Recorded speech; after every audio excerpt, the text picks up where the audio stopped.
आज मैं आपको पोर्टुलाका, जिसे 9 o'clock के नाम से जाना जाता है, इसके पौधे की देखभाल के बारे में हर छोटी बड़ी जानकारी दूंगा, तो पूरा आखिर तक जरूर देखिएगा। पोर्टुलाका की 3 वैरायटी आपको आसानी से देखने को मिलेगी। एक तो ये है जो परमानेंट होता है, एक बार पौधा लगा देने के बाद सालों साल बचा रहता है। हाँ, सर्दी के मौसम में इसके पौधे में प्रॉब्लम होती है, जो मैं आपको आगे बताऊंगा कि विंटर सीजन में देखभाल कैसे की जाती है। इसे हम कटिंग से ग्रो करते हैं, और जो सीजनल होता है उसे हम सीड से ग्रो करते हैं और कटिंग से भी लगा सकते हैं। इसके पौधे में फ्लावर मार्च अप्रैल से खिलना शुरू होता है और अक्टूबर तक फ्लावर खिलता रहता है। जैसे ही सर्दी के मौसम की शुरुआत होती है और ठंडक बढ़ती है तो पौधे में फ्लावर खिलना बंद हो जाता है। परमानेंट पोर्टुलाका यानी ये बचा रहता है, और जो सीजनल होता है वो बरसात के मौसम के आखिरी दिनों में मर जाता है। लेकिन हाँ, दोबारा उसी गमले में सीजन आने पर पौधा सीड से खुद ब खुद ग्रो हो जाता है। इसके पौधे को हम छोटी से छोटी कटिंग से ग्रो कर सकते हैं। आसानी से कटिंग में रूटिंग हो जाती है। इसकी कटिंग को हम गर्मी और बरसात के मौसम में लगाते हैं। इसे ऐसे गमले में लगाना बेहतर है जिसकी गहराई कम हो और डायामीटर ज्यादा हो। इसे सिर्फ 6-7 इंच गहरे गमले में लगा सकते हैं, और 6-7 इंच गहरे गमले में लगाना बेहतर है। 12-14 इंच के गमलों में इसे लगाकर कोई फायदा नहीं है। गमले का गहराई 6 से 7 इंच, डायामीटर जितना ज्यादा हो बेहतर है। इसकी जड़ ज्यादा गहराई में नहीं जाती है।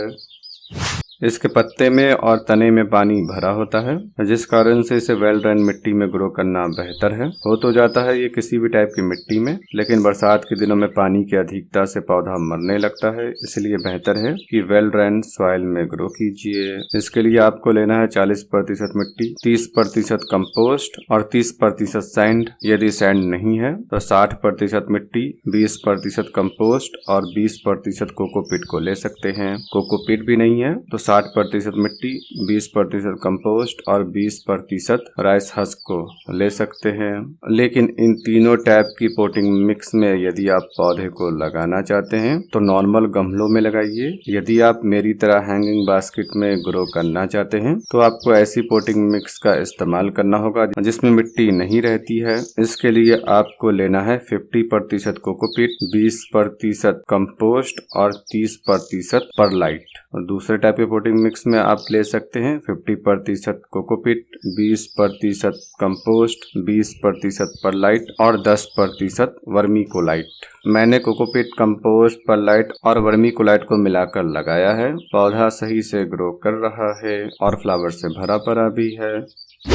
इसे ऐसी जगह पर रखिए जहां पर पूरे दिन की धूप इसे मिलती रहे। लेकिन हाँ, मई और जून की तेज गर्मी की दोपहर की धूप से इसे बचा कर रखिए।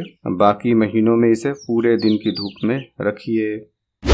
इसके फ्लावर में बहुत सारा कलर मिल जाता है। आप अपने पसंदीदा कलर के फ्लावर को लगा सकते हैं, और बेहतर है एक गमले में 2-3 कलर के फ्लावर को लगाइए। पौधा देखने में और ज्यादा खूबसूरत दिखेगा।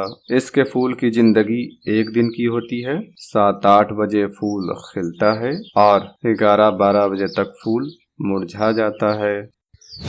इसके पौधे से अधिक संख्या में फ्लावर लेने के लिए इसकी सूट को मल्टीप्लाई करना होगा। जितनी अधिक संख्या में इसमें नई सूट निकलेगी, उसी हिसाब से आपके पौधे में अधिक से अधिक फ्लावर खिलेगा। हर एक सूट के आखिरी सिरे पर फ्लावर बड लगती है और फूल खिलता है। सो नंबर ऑफ ब्रांचेस जितनी ज्यादा होगी, फ्लावर भी उसी हिसाब से अधिक संख्या में खिलेगा। खास तौर से ख्याल रखना है, जब किसी सूट की सारी फ्लावर बड खिल जाए तो आपको उस शाख को काटकर हटा देना है, जिससे नई सूट निकलेगी और उसमें फूल खिलेगा। नहीं काटेंगे तो पौधे में कम फूल खिलेगा, क्योंकि नई सूट की ग्रोथ कम होगी। इसे बहुत ज्यादा खाद की जरूरत नहीं पड़ती है। महीने में एक दफा किसी भी टाइप की कंपोस्ट के लिक्विड को देते हैं तब भी इसका काम चल जाएगा।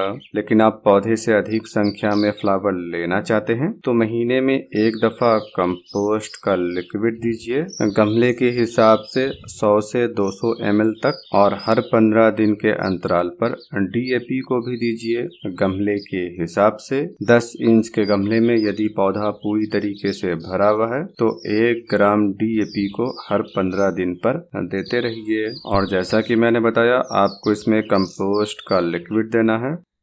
सीजनल पोर्टुलाका की जिंदगी फरवरी महीने से लेकर सितंबर अक्टूबर तक रहता है। उसके बाद पौधा खुद ब खुद मर जाता है, आप उसे नहीं बचा सकते हैं। लेकिन ये परमानेंट है, ये बच जाता है। तो आपको करना ये है कि सर्दी के मौसम में इसमें पानी बहुत कम देना है, क्योंकि सर्दी के मौसम में पौधा डॉर्मेंसी में चला जाता है जिसमें इसकी ग्रोथ रुक जाती है, पानी का इस्तेमाल हो नहीं पाता है। तो आपको पानी भी कम से कम देना है। फॉग पड़ रही हो तो पौधे को फॉग से बचा कर रखना है और ऐसी जगह पर रखिए जहाँ पर इसे धूप मिलती रहे। सर्दी के मौसम में धीरे धीरे इसका प्लांट मरता भी है, लेकिन आपको डरना नहीं है। 2-3 इंच लंबा पौधा भी बच जाता है तो दोबारा उसकी नई ग्रोथ स्प्रिंग सीजन में शुरू होती है और फिर से गमला भर जाता है। तो खैर, खास तौर से सर्दी के मौसम में इसमें पानी कम से कम दीजिए और खाद तो देना नहीं है। सर्दी का मौसम खत्म होने के बाद फरवरी में इसके पौधे को नए गमले में रिपोर्ट कर देना है नई पोटिंग मिक्स के साथ, या फिर आप पुराने पौधे से कटिंग लेकर नई पोटिंग मिक्स के साथ नए गमले में कटिंग को लगा लीजिए।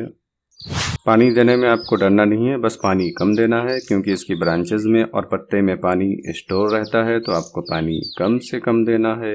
1 इंच की मिट्टी सूख जाए तभी पानी दीजिए। यदि गमले में प्लांट पूरी तरीके से भर चुका है तो बरसात के पानी में आराम से रखिए, पौधा ओवर वाटरिंग से नहीं मरेगा।